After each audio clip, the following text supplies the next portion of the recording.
বৃহস্পতি ট্রানজিট করছে, বৃহস্পতি চলে আসছে একদম কর্কটে, কর্কটে আসা মানে বৃহস্পতি তুঙ্গস্থ হচ্ছে, মানে দেবগুরু কর্কটে। হ্যাঁ আচ্ছা, কর্কটে আসছে। আবার সেই বৃহস্পতি আবার চলে আসছে কোথায়, তার পরবর্তী ক্ষেত্রে সিংহ রাশিতে। আর সিংহ রাশিতে যখন বৃহস্পতি আসছে তখন ইগোর, অহংকার, এই ব্যাপারটাকে বাড়িয়ে দিচ্ছে। কর্কটে যতদিন আছে সেই কারণে কর্কট রাশির হঠাৎ করে হটকারিতার মাথায় বিয়ের কিন্তু সম্ভাবনা রয়েছে।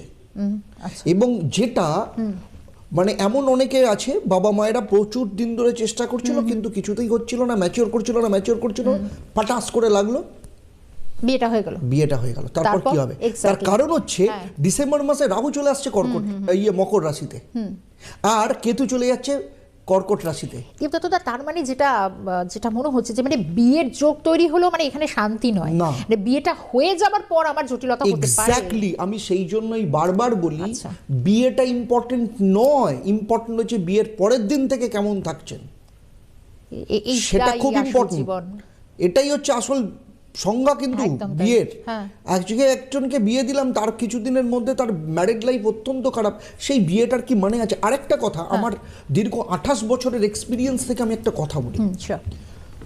ধরুন বাবা মা হিসেবে তার ছেলে বা মেয়েকে বিয়ে দিল, বিয়ে দেওয়ার পর ম্যারিড লাইফ খারাপ যদি হয় তাহলে বাবা মা সমব্যথী হতে পারে, কিন্তু সেই জায়গায় দাঁড়িয়ে কখনো সেটাকে ফিল করতে পারবে না, ভোগতেও পারেন না। না। একদম, কারণ সেই লড়াইটা তখন হয়ে যায় সেই ছেলেটি বা সেই মেয়েটির একার, মানে শুধু স্বামী স্ত্রীর মধ্যে। একার। ধরুন একটি মেয়ের ক্ষেত্রে তার হাজবেন্ডের সাথে রিলেশন খারাপ হয়ে গেছে, সেপারেশন হয়ে গেছে, ডিভোর্স হয়ে গেছে, লড়াইটা সেই মেয়েটির একার। সেখানে বাবা মা সমব্যথী হতে পারে, কিন্তু সেই জায়গায় দাঁড়িয়ে কখনো মানে সেই face ব্যথাটাকে সেই না, ছেলেটিকেই সেই করতে হবে, ব্যথাটাকে মেয়েটিকেই করতে কখনো হবে। ফিল করতে পারবে না। একদমই তাই।